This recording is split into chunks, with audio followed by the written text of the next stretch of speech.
The key principle I would say from the get-go with this is that it's doing single stair with the conditions that provide the same or better level of safety that conventional design with two stairs does. I think that's a real problem, is if we always think of houses as homes and any other type of housing as just units, that's something in our language that says a lot. Hi, and welcome to The Missing Middle. I'm Cara Stern. And I'm Mike Moffat. And today, Conrad Speckert is joining us, and he's an intern architect at LGA Architectural Partners in Toronto. And he's here to talk about why Canada should rethink its rules about requiring buildings to have multiple stairway exits. But before we have that conversation, don't forget to like, subscribe, and leave a comment. We'd love to hear from you.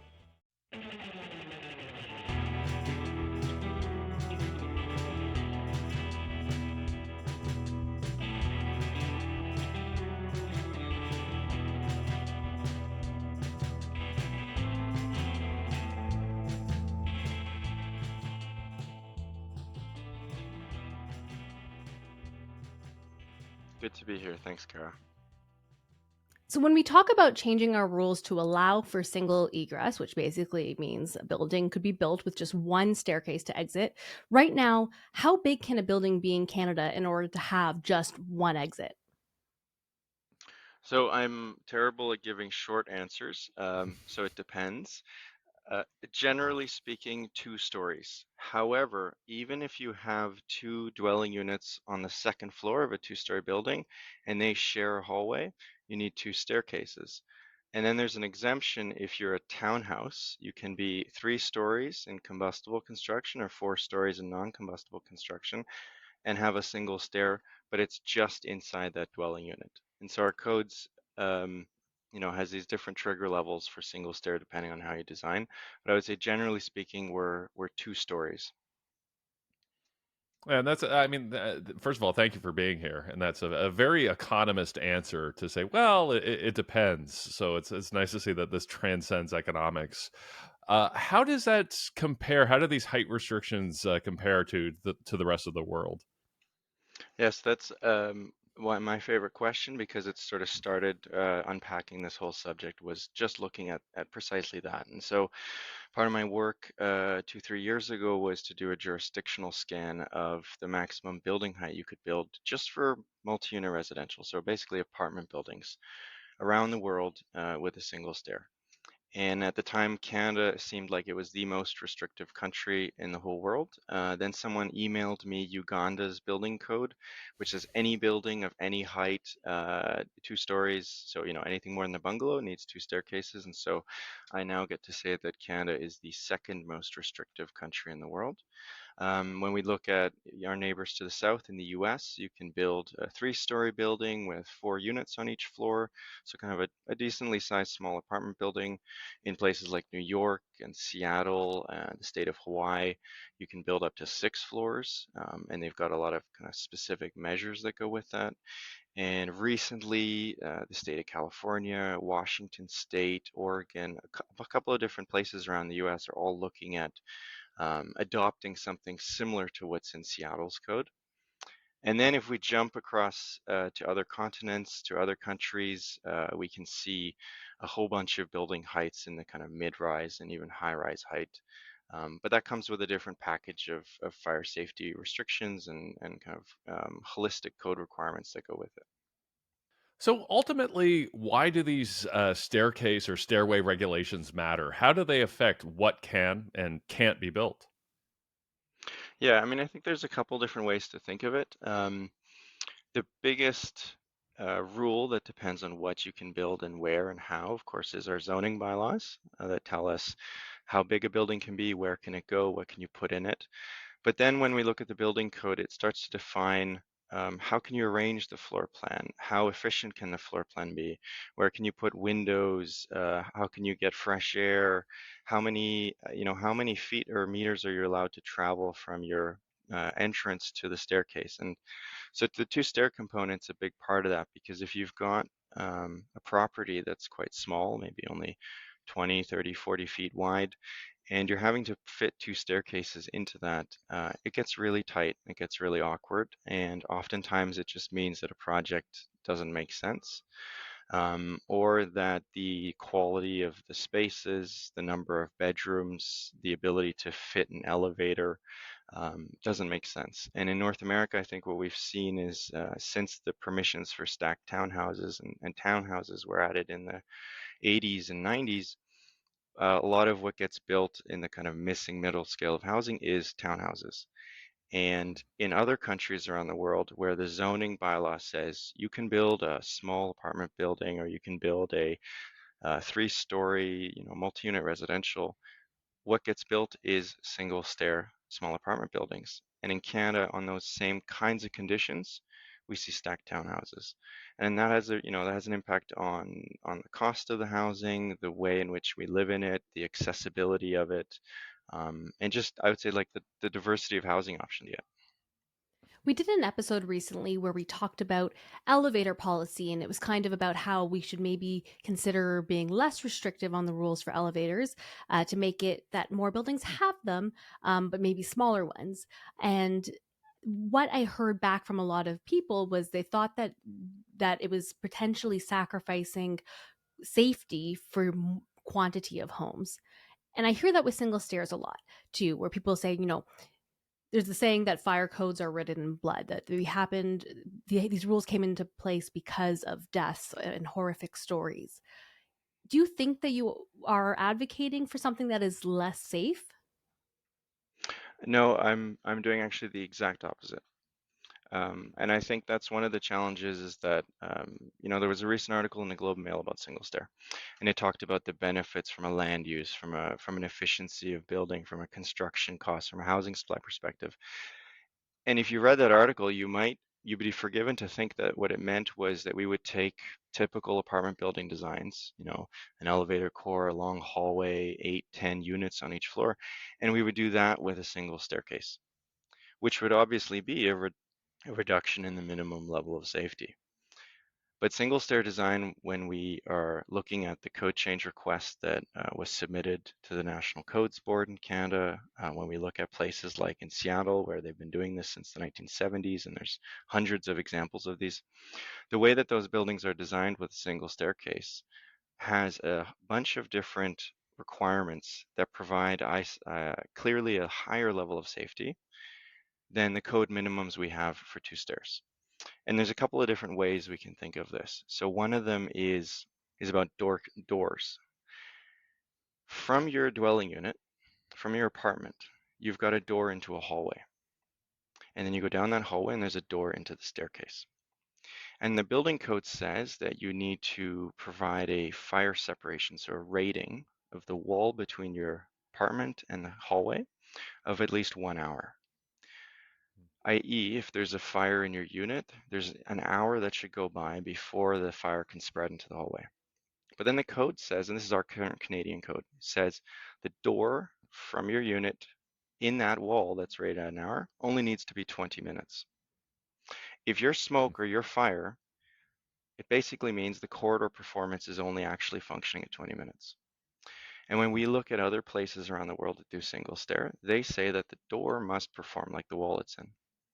And so perhaps one of the reasons why we've generally been relying on two exits, regardless of other parameters, is because we have really low door performance. So that's like one aspect of this. And I've been spending about the last 2 years really focused on the fire safety elements of this. So we can talk about the ways it impacts travel distance, the way it impacts people who are perhaps in a wheelchair and not able to use an exit stair if there's 1, 2, or 7 of them, the way in which Canadian fire departments use, reactive fires differently than in other countries. But really the key principle I would say from the get-go with this is that it's doing single stair with the conditions that provide the same or better level of safety that conventional design with two stairs does. I know that a lot of the opposition to this is still from fire safety people, and I know everything you're saying. Like when I learned about this, and I thought, okay, if it's safer, if the data is not showing that we're safer, then it kind of feels like we're doing something that isn't actually helping and just making things worse. It seems kind of obvious we should switch it then. But I do hear a lot of the time, especially from politicians, that the holdup is in the fire safety people. Why do you think that they are not convinced? So I actually disagree about the idea that they're not convinced. It's mostly just a question of how much time and energy have they spent considering and reading the documentation on it. So if you ask a fire engineer, a fire chief, a firefighter, what do you think about single stair buildings? That sentence alone will say, well, I think buildings in general should have two exits.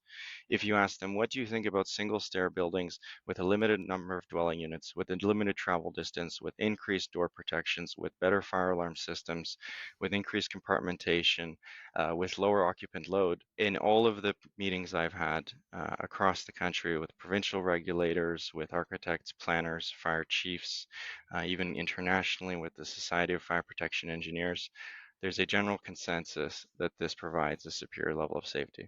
So the challenge simply, I would say, is how much time do we have to discuss it? If we've got 5 minutes, someone would come away with concerns. If we have 2 hours to look at the actual technical requirements with this, I have yet to meet someone who's not convinced by it. Yeah, so how big a difference could this policy change make for the housing crisis? Let's say we could somehow wave a magic wand tomorrow, and this is the law of the land across Canada. What would the next 5 to 10 years look like? Yeah, I think it's that's a really important question around housing supply impact. Of course, there's all these other parameters, general construction costs, what are interest rates, what are our zoning bylaws doing to even allow this scale of building to be built in the first place. Um, but what we can say just as an apples to apples or apples to oranges comparison is if you're building, let's say, a six-story apartment building on a main street, say you've got an existing two-story commercial building and you're looking to add 4 floors on top because the zoning bylaw lets you do that. Or you're building a new six-story building. So you've got the ground floor and then 5 upper levels. And going from a conventional design with 2 staircases and the hallway that's connecting it to a single staircase, small hallway, and an elevator. Depending on the design, at the very least, we can say that you're adding an extra bedroom or an extra 10 square meters, 100 square feet on each level of the building. That's substantial. And so that's in each of these buildings of this scale, you're seeing at least an extra 5 or 6 bedrooms, an extra 500, 600 square feet in floor area, which again may not sound like a whole lot, but when you put that into what developers do is it's called a pro forma, which looks at the projected financial feasibility of a building. It's about, I would say, 5 to 10%. Around 7% is the impact. Now, Hmm. that's really similar to if you removed the HST, the federal HST from one of these projects, right? That's 5%. You remove the provincial HST, it's 8%. And so there was a lot of media attention, a lot of press around for purpose-built rental, removing the HST. And a single stair for this scale of building has about the same impact on pro forma. So for the financial feasibility of any one of these buildings, it's high. And if we look across our urban areas at where we can build six-story buildings, at where we can build three-story multiplexes, it's a lot of opportunity. And I understand that it would mean that you could have different shapes of apartment units where you could have more those family size units that so many people are kind of hoping for, right? Like you're able to get those kinds of 3 bedroom units or 4 bedroom units that are like pretty much don't exist right now, or that'll help us get there, right? Yeah, I mean, there's a kind of an interesting piece to this is single stair, uh, first of all, would make smaller properties more feasible. Second, would make buildings more efficient. But the third piece being, well, the floor area that you're saving, you could fill up with, an extra bedroom. But it also, in some cases, just lets you align things, arrange the floor plan so that you get more windows, more amenity space, more generous spaces. Um, and when we look at other places that allow this, oftentimes it comes with a requirement that you can't have more than, say, about 4 or 5 apartments on each floor. And so if you've got a strict limit on the maximum number of units, it inherently incentivizes each one of those units to be bigger. And so with our current codes where we don't have a number of units limit with 2 stairs, what developers will do is they'll try to put as many one bedrooms and studios and kind of smaller units as they can. And with the reverse incentive of a maximum number of units, you inherently get larger units. Um, you also often will see them exactly that, being 3, 4 bedrooms on a corner, more daylight, the ability to, especially if it's a site, let's say, where it's on a busy street on one side. When you've got a 2-stair plan, you're putting half of the units facing the street, and half of the units facing the quiet side. Or if it's south-north, half of them are getting too much sun, too much heat, half of them not enough. Mm. So imagine a building where the mechanical system's running AC at one point for half the units and the other ones don't need it at any given moment. And in places that don't have the 2-stair requirement for small buildings, the way the plan gets laid out is you'll put living spaces often facing the street, the busy street, or facing the sun, and the bedrooms, the more quiet spaces on the other direction. And so it just gives that design flexibility to do those kinds of things that we right now don't have. I've heard a lot of politicians talking about this for years. I think it was a few years ago, maybe even like 4 years ago, that I spoke to Ontario's then housing minister, Steve Clark, and he was like, yeah, we're looking into this. We're talking to the fire people. We're trying to see it. I know that the federal government is considering it, or at least looking into it. Do you think that the rules will actually change soon? I mean, oftentimes codes move quite slowly. Like mass timber was first being discussed in the late 2000s, early 2010s. It made it into the building code by 2015 and 2020 with revisions. So code process inherently is a 5-10 year process. Back in 1984, CMHC had an external report done on this particular issue.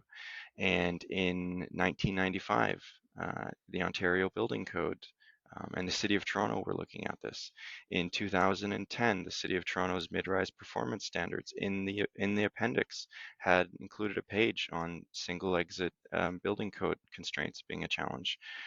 In 2019, the OAA had a report that included this in it. Like it gets brought up, but I think when we look at maybe like the pyramid of housing supply constraints, land use policy and zoning bylaws are the most obvious impediment because they define what you can build and where. And my hope is that, after we have conversations about building code and electrical code and garbage, we can then also look at things like construction industry capacity, skilled trades, offsite, modular construction, and other things like that too. So, changing gears a little bit, you're also working on a project called Rehousing. Can you tell us a little bit about that? Sure. So far on this call, we've talked mostly about apartment buildings of like a mid-rise height, 5, 6 stories. But there's another side to all of this, which is around multiplexes, which are, typically 4, 5, 6 unit buildings. And a few years ago, I was part of a project which the office I work for, LGA Architectural Partners in Toronto, and U of T's School of Architecture collaborated on, which was to look at, and this was right around when the City of Toronto was saying we're considering allowing 4 units on any lot. And so we kind of thought, well, what does that actually look like? Old Toronto neighborhoods where lots are more narrow, 20, 22, 25 feet wide. That's very different from if you're in Etobicoke and North York or Scarborough and 30, 40 feet wide lots. And so we created this catalog of typical existing house conditions that we see in Toronto. And then we looked at ways that you could um, convert that into 4 units or up to 4 units, either by doing renovations, small additions, larger additions, and then also if it's a building that's getting quite old and or has been demolished or is suitable to demolish, that you would then look at an entirely new construction, kind of maximizing within those constraints. And so there's a website that we made called rehousing.ca, which has a lot of those floor plans and designs there. Since then, the team at U of T is also looking further into some things around how much does this cost, what are the processes and approvals that you need to go through. But it's a bit of an early how-to guide or a way that homeowners could look and just explore, what options are there on my property. And the really cool thing I would say that happened when we were doing this was the City of Toronto's planning department actually called us and said, we see the work you're doing. This is really interesting. We'd like to work with you and kind of discuss with you the things you're finding as you're designing these and what constraints have certain impacts on a zoning bylaw. And so we got to have really, really good discussions around things like building height, setbacks, what's called floor space ratio, and I think that helped inform the outcomes of their zoning bylaw, and it's really impressive to see what they've done. How much interest is there in actually converting single family homes to multiplexes? Interest, I'd like to think is quite high. If our construction costs were what they were before the pandemic, we'd probably see a lot more uptake. If interest rates were what they were before the pandemic, we'd see even higher uptake. So I think interest is very much there. People looking to add an additional unit or a few additional units to help pay their mortgage, finding that they're, empty nesters whose housing does no longer fit their needs necessarily.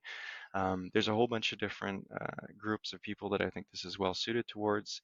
Even the sort of what we call the citizen developer, a small scale developer that's not, well capitalized to go and buy multiple lots and build a large building, but is just looking at trying to do a smaller project on a 1 to 2 year timeline, and still achieve a reasonable rate of return. So I know there's a lot of variables there, like interest rates and so on. But if I asked you to sort of make a prediction, how many fourplexes or multiplexes could we realistically see built in the city of Toronto? And it doesn't even necessarily have to be a prediction. What does the best case scenario look like? So, if I remember correctly, census data says there are just under 300,000 single-family homes in Toronto. Um, so if each one of those, so that's what we can do an exercise called zoning capacity. So if each single-family house is currently a 1 unit, which some are not, some are 2 or 3, um, can be 4 units, then the zoning capacity of our neighborhoods is 4 times of what its current census data eh, suggests. So that's a good argument when someone talks about needing to explore greenfield and green belt um, urban boundary expansion. But so that's just zoning capacity and is maybe a bit of a facetious argument. We might not want to see all buildings converted to 4 units. But if we just think of an adoption rate, based on housing targets and provincial growth targets of, I don't know, even 0.2% annually, which would mean it would take 500 years for this to fully unfold. 0.2% annually, I think, is something like 8,000 multiplexes a decade, Hmm. or 800 a year. So it's not the silver bullet solution, but when we have a crisis like this, both a housing and a climate crisis, it's one of the many options that should be on the table. If people want to look at that information that you've put up and see what their house could look like, so it's rehousing.ca, is that right?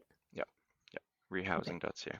So yeah, check it out if you're interested. You can see what your home looks like and see some ideas of what it could look like if you decide to go the multiplex route. Thank you so much, Conrad, for joining us. It's really, really interesting hearing about how we could change the rules to make building more family friendly units and just more units in cities. Like that's really important. So thank you so much.